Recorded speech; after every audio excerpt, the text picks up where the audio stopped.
Regresamos aquí en la oscuridad y estamos hablando un poquito de esta parte donde seguimos discutiendo sobre la formación de la vida de Jesús, donde no voy a decir mi opinión porque no es mi opinión, digamos la opinión de lo que uno lee, de lo que uno me manda, me escriben, cierta parte del público. Al parecer a muchos Jesús tuvo una formación y tuvo una instrucción como una guía, no simplemente el hecho de estar conectado, digamos, con un ente superior, hablándolo yo de una parte neutral, digámoslo así, para no generar tendencias, recibió una formación de esa zona y comentábamos que había mucha cultura regada en ese pequeño espacio que era justo en el lugar donde vivía Jesús y en ese momento. O sea, creo que no sé, estaba rodeado de varias de las más grandes culturas que ha habido en la humanidad, ¿no? Entonces yo comentaba, con todo respeto, que para mí debió haber sido influenciado, o debió haber habido mucha influencia de cultura y de conocimiento en esa época, para cualquiera que pudiera ahí moverse y conocer o tener ciertos contactos, como nos comentaba Juanman, con cierto tipo de personas, ¿no?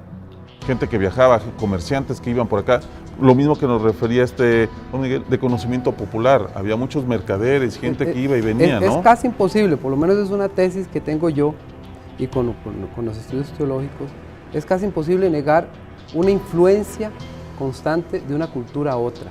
Es imposible, ¿verdad?, decir que una cultura se mezcló con otra y que no agregó algunas cosas a su cultura sin negar su misma identidad, ¿verdad? Entonces, la tradición del Génesis se da siempre vía oral. El Génesis se va a escribir en Babilonia. No es el primer libro que se escribe en la Biblia, porque mucha gente piensa, mira, el Génesis es el primer libro de la Biblia.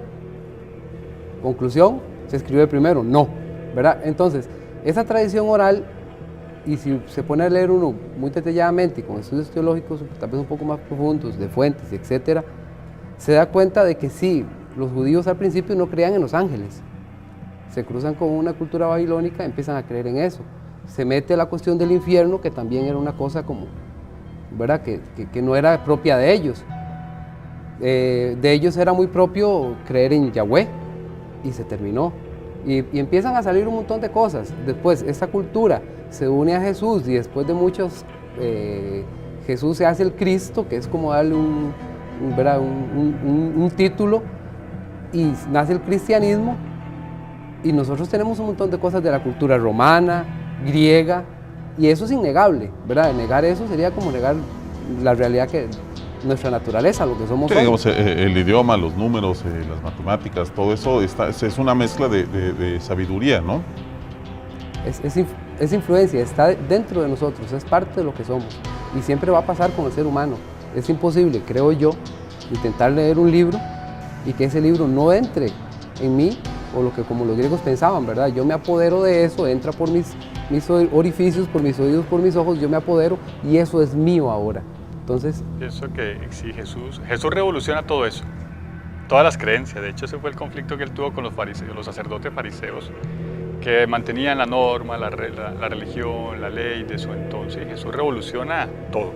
O sea, de hecho, fue visto y tratado como un revolucionario de su época, ¿verdad? No comprendido por nosotros milenios o cientos de años después, una humanidad postrera, pero la humanidad de su entonces no lo comprendió. Esa región donde Jesús se desarrolla tiene históricamente controversia, porque unos creen en esto, otros en aquello, y todavía hay guerras por controversias, creencias, políticas, filosofías. Y aunado a esto que usted dice, específicamente, y el doctor no me va a dejar mentir en esto, específicamente esa región donde Jesús estaba, hablando de globalización, si se puede decir que haya globalización en algún momento, era ese, porque era el paso de un lado para el otro, de una cultura y de otra. Entonces, de Europa a Asia. Por eso Juan se ubica en el río, porque la gente está pasando por el río, eso era un centro, eso era, pero no vamos a decir que era algo gigantesco, mega gigante, pero sí, o sea, era un paso donde la gente iba a estar entrando y saliendo, era muy importante. Entonces, los judíos sí estaban muy bien ubicados, ¿verdad? Los israelitas en este caso.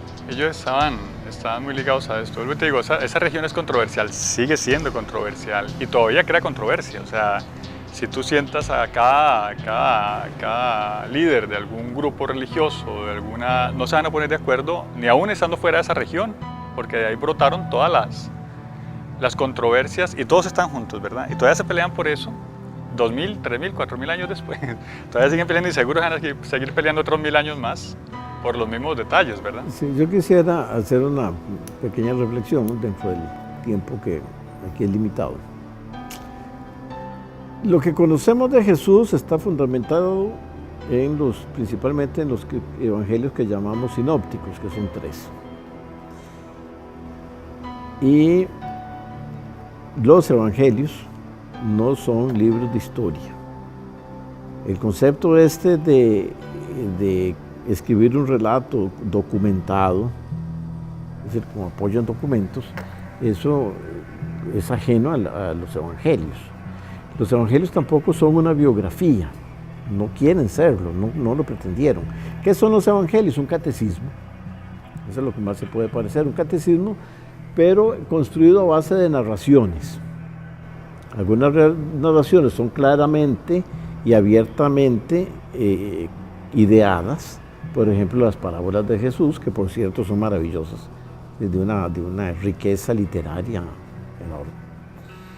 Pero hay otras narraciones que ocurrieron, los milagros, algunas discusiones con Jesús, discutía muy fuertemente, y la crucifixión, y también los relatos de la resurrección. Entonces, ¿cómo nacieron los evangelios? Nacieron también de lo mismo que se alimenta Jesús, de la cultura oral. Había que los convertidos, los cristianos, los discípulos de Jesús, tenían la necesidad imperiosa de hacer a otros cristianos para anunciarles algo que para ellos había sido muy importante, que les había cambiado la vida y que les había dado mucha felicidad. El problema que tenemos ahora en la iglesia es que muchas veces no damos felicidad a la gente. Eso sí sería un tema muy lindo. Sí. Y los evangelios, bueno, a mí el tema de los evangelios me parece enriquecedor. Sí, amo la vida de Jesús, amo la riqueza con la que transformó el mundo y lo profetizó además. Sí. La forma como Él le dice al mundo que esta palabra, la buena nueva, el evangelium, no recuerdo cómo se dice en griego, evangelium, iba a ser, o sea, es el primer hombre que yo he leído en la historia que habla de globalización. Para una religión que más adelante se amparó en él y decía que la tierra era plana, ¿verdad? Y él habló de globalización, dice que por todo el mundo se conocerá su mensaje, y así fue, ¿verdad? O sea, todo el mundo conoce a Jesús, incluso en las religiones más lejanas. Bueno, ya tendrías que estar muy metido en la selva, ¿verdad? Para que algún aborigen de alguna forma quisiera enterarse, pero tal cual como lo mencionó. Sí, eso que dice Randall, a mí Goldman, me parece, es que Randall es nuestro compañero, me parece muy interesante porque nosotros los que pertenecemos a una iglesia, tendemos a decir que Jesús nos pertenece. No, Jesús pertenece a la humanidad. Lo voy a interrumpir tantito, vamos a hacer una cápsula y regresamos con ese aporte muy interesante. Regresamos con usted. Continuamos.